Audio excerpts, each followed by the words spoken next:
People देव की यह कथा। एक बूढ़ा ब्राह्मण था। वह हर रोज पीपल को जल से सींचता था। पीपल में से रोज एक लड़की निकलती और कहती, पिताजी मैं आपके साथ जाऊंगी। यह सुनते सुनते बूढ़ा दिन ब दिन कमजोर होने लगा। बुढ़िया ने पूछा कि क्या बात है। बूढ़ा बोला कि पीपल से एक लड़की निकलती है और कहती है कि वह भी मेरे साथ चलेगी। बुढ़िया बोली, कल ले आना उस लड़की को, जहाँ 6 लड़कियां पहले से ही हमारे घर में हैं, वहाँ 7वीं लड़की और सही। अगले दिन बूढ़ा उस लड़की को घर ले आया। घर लाने के बाद बूढ़ा आटा मांगने गया तो उसे पहले दिनों की अपेक्षा आज ज्यादा आटा मिला। जब बुढ़िया वह आटा छानने लगी तो लड़की ने कहा कि लाओ माँ, मैं छान देती हूँ। जब वह आटा छानने बैठी तो परात भर गई। उसके बाद माँ खाना बनाने जाने लगी तो लड़की बोली कि आज रसोई मैं बनाऊंगी। तो बुढ़िया बोली कि ना, तेरे हाथ जल जाएंगे। लेकिन लड़की नहीं मानी और वह रसोई में खाना बनाने गई तो उसने तरह तरह के 36 व्यंजन बना डाले और आज सभी ने भर पेट खाना खाया। इससे पहले वह आधा पेट भूखा ही रहते थे। रात हुई तो बुढ़िया का भाई आया और कहने लगा कि दीदी मैं तो खाना खाऊंगा। बुढ़िया परेशान हो गई कि अब खाना कहाँ से लाएगी। लड़की ने पूछा कि माँ क्या बात है।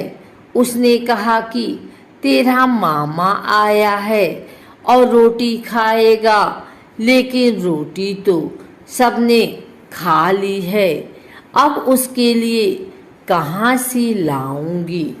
लड़की बोली कि मैं बना दूंगी और वह रसोई में गई और मामा के लिए 36 व्यंजन बना दिए।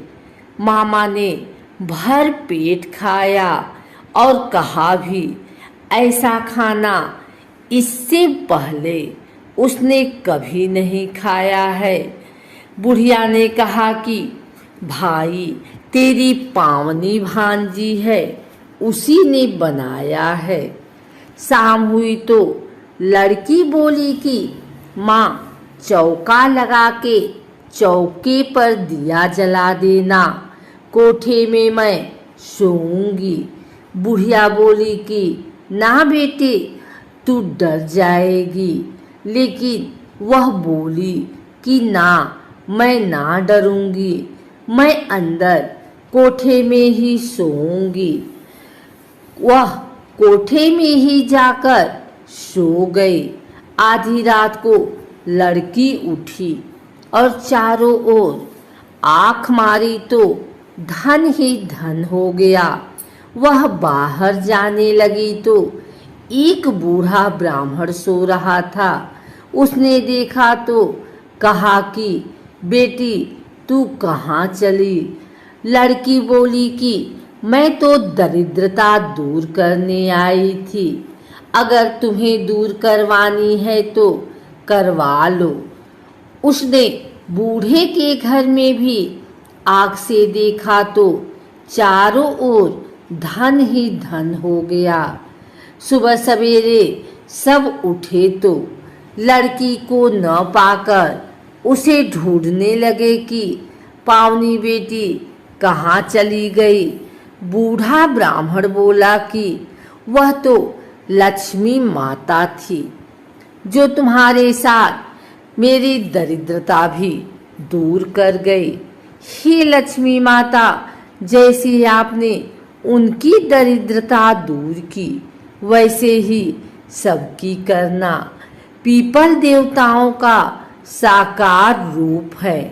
पीपल को जल चढ़ाने से देवता सकारात्मक ऊर्जा बढ़ाते हैं।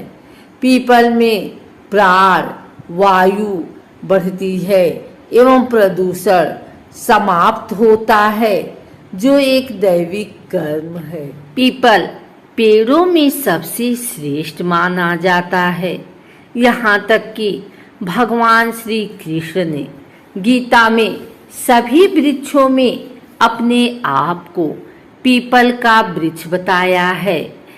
साक्षात भगवान विष्णु अथवा भगवान कृष्ण का ही स्वरूप है।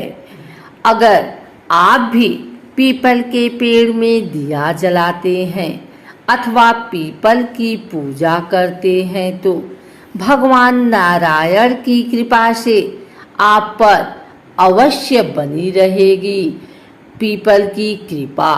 लेकिन आपको इतना जरूर पता होना चाहिए कि पीपल के पेड़ की कितनी परिक्रमा करनी चाहिए। पीपल पर जल चढ़ाते समय कौन सा मंत्र बोलना चाहिए, पीपल की पूजा सुबह कितने बजे करनी चाहिए इत्यादि पीपल के पेड़ से जुड़ी धार्मिक एवं रहस्यमयी जानकारी हम आपको प्रदान करते हैं। आइए सबसे पहले जानते हैं पीपल की पूजा का महत्व एवं पीपल की पूजा के फायदे। उसके बाद हम जानेंगे कि पीपल के पेड़ की कितनी परिक्रमा करनी चाहिए। हिंदू धर्म में पीपल को साक्षात भगवान नारायण का ही स्वरूप बताया गया है। पीपल की पूजा करने का प्राचीन काल से विशिष्ट महत्व रहा है। पीपल की पूजा करने मात्र से भगवान नारायण एवं महालक्ष्मी की पूजा की जाती है। अक्सर लोग अमावस्या एवं पूर्णिमा के दिन पीपल की पूजा करते हैं। पीपल ही एक ऐसा अद्वितीय वृक्ष है जिसके नीचे गौतम बुद्ध से लेकर के विभिन्न ऋषि मुनियों ने अखंड ज्ञान प्राप्त किया है। पीपल के वृक्ष को देखकर हैरान होते हैं, क्योंकि पीपल का ही एकमात्र ऐसा वृक्ष है जो 24 घंटे ऑक्सीजन छोड़ता है। आइए जानते हैं पीपल की पूजा के फायदे। पीपल भगवान नारायण का स्वरूप है। पीपल में ही माँ लक्ष्मी का भी वास माना जाता है। पीपल के पेड़ में जल चढ़ाने के लिए विशेष बात का ध्यान रखना चाहिए कि सूर्योदय से पहले पीपल के पेड़ में कभी भी जल न चढ़ाएं। सूर्योदय से पहले पीपल का पेड़ देखना भी नहीं चाहिए और ना ही पीपल के पेड़ के पास जाना चाहिए। जब सूरज उग जाता है उसके बाद ही पीपल के पेड़ में जल चढ़ाना चाहिए। ऐसा शास्त्रों में उल्लेख पाया जाता है।